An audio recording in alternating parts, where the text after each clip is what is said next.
What you have here, and you all know this because you're here because of your interest or engagement in the Western governors, is that we have bipartisan practical efforts, this group of men and women behind me, undertake to oversee the lands and waters and wildlife of the West.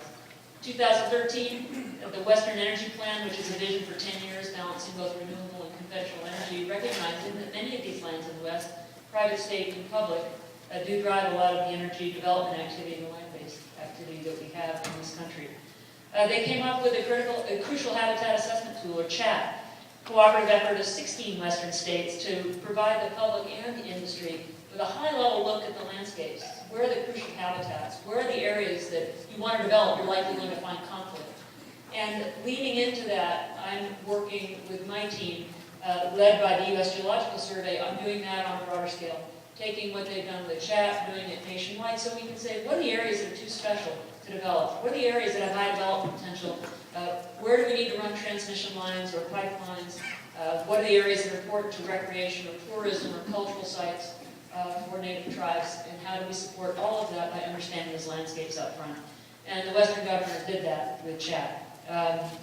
And just this morning, we signed an MOU with the Western States Tourism Policy Council to say we're going to work together to drive people to beautiful places like the Broadmoor Hotel in Colorado Springs, to beautiful places like Rocky Mountain National Park, like the Pikes Peak, like the Great Plains, like so many of the areas that these states represent and are so important to their economies. So we need bipartisan and practical leadership now, more than ever. There's one thing that we have in common, and the issues are complex. They're not easily solved. They many times are in conflict with one another. And that is, for me, sometimes it's one department in conflict with another department because we're upholding two laws, different laws, passed by the U.S. Congress that don't necessarily work in a compatible way. We had a direct connection with the White House. The President was in the Situation Room in the basement of the White House with a number of his senior staff, including Secretary Vilsack of Agriculture, and the conversation revolved around drought, the consequences of drought, especially how it interrelates with flooding, some of the challenges around addressing wildfires and wildfire mitigation. Is this louder? Sorry.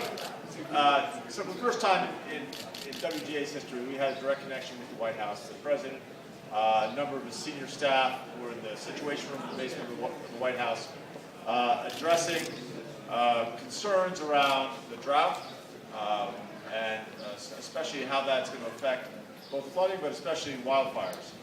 And one of the real challenges is making sure that instead of budgeting for our forest health and then taking all that money for what are really emergency expenditures and then saying we don't have any money for preventative care, what the Department of Agriculture and Secretary Vilsack was on this in the Situation Room are really describing making sure that we have the budget to do forest health investments and be prepared for come what may in terms of the drought.